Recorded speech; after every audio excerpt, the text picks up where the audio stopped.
Welcome back to Mac Talks Football, and things are happening really fast. If you're an Arsenal fan, I mean, after a couple of hours, news are coming out regarding Arsenal transfers, regarding other news surrounding their club. The latest one is Noni Madueke has agreed personal terms with Arsenal, and it looks like the deal is getting closer and closer as we speak. And I mean, this is one of those deals which I don't think till now I have seen any Arsenal fan who is sort of happy about this deal. It just feels like deja vu. It just feels like last year's Raheem Sterling deal. I don't want to I don't want to diss a player who has not even come to the club, but I just don't understand this deal, to be very honest with you. A week ago, Madueke was really concerned about coming to Arsenal. He really did not want to compete with Saka regarding that position. But since then, talks have continued with him, and he has consistently talked with Mikel Arteta. David Ornstein has spoken about it. Fabrizio Romano has spoken about it. So it is coming out from credible sources, and it feels like he's ready. He's interested in the Arsenal project. He's coming in, and I really don't understand. Madueke is thinking as well. If I'm being very honest with you, there's no chance that he's he's gonna start over Saka. So I don't know why he is thinking to come. If he really thinks he can come in and and he can displace Saka, I mean, that's a big thing. I mean, that I really understand, that I appreciate, and that I would love to to see Madueke come in and be a problem for Saka. That means it's a great thing for Arsenal, but I just don't see that happening, if I'm being very honest with you. I mean, he is, let's be very honest, he's coming as a backup for Saka. That's what his role is going to be at the club. The good thing about him that he can play on the both wings, so that's an added advantage. If we get we end up having injuries like we had last season, you are going to have a cover in a form of Madueke. But despite all the positives and all of that, I still don't get this deal, I'll be very honest with you. I mean, his numbers are not really that good. His performances are not really that good. And he's going to come in. Chelsea are going to demand a huge fee. He still has about 2 years left on his contract. He's going to be on high wages as well. He's going to get a new contract. He's going to demand high wages in that as well.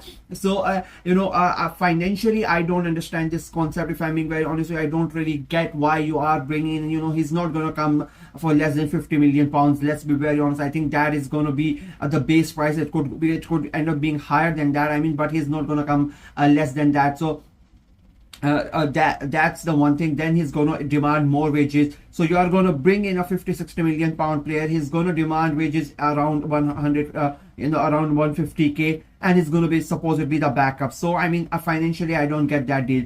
Secondly, I mean, the optics of it. You continuously keep on taking Chelsea players, and Chelsea players who are not really good enough.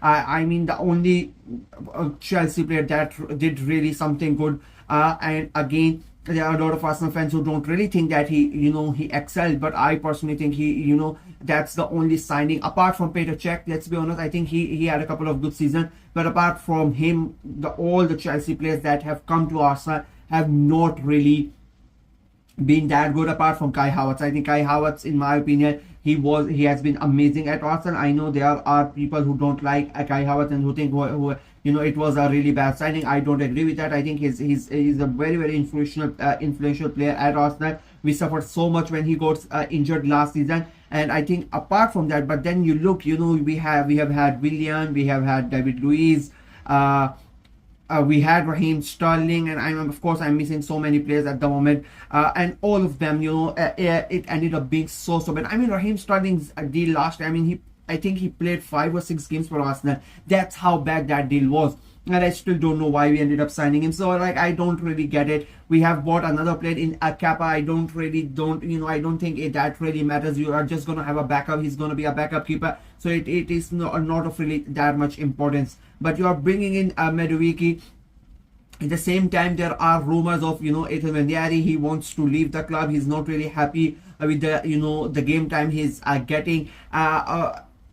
It is a difficult one, to be very honest with you. This Madueke, I till now, all the transfer business that Arsenal have done, bringing in Zubimendi, bringing in Kappa, then talking about almost bringing in Mascara. I'm happy with all of those signings. There are talks about Eze all of those are, you know, a great signing, but this is the one that, you know, I don't get it. And unfortunately that is the only one that is you know, looking likely, you know, it is moving really fast. And when the terms with the player have been added, I think the next step is of course going to be talking to the club. And I think with the history and the way that they have done business, you know, I think it is going to be an easy thing. I don't think there's going to be that much problem getting this deal over the line. You know,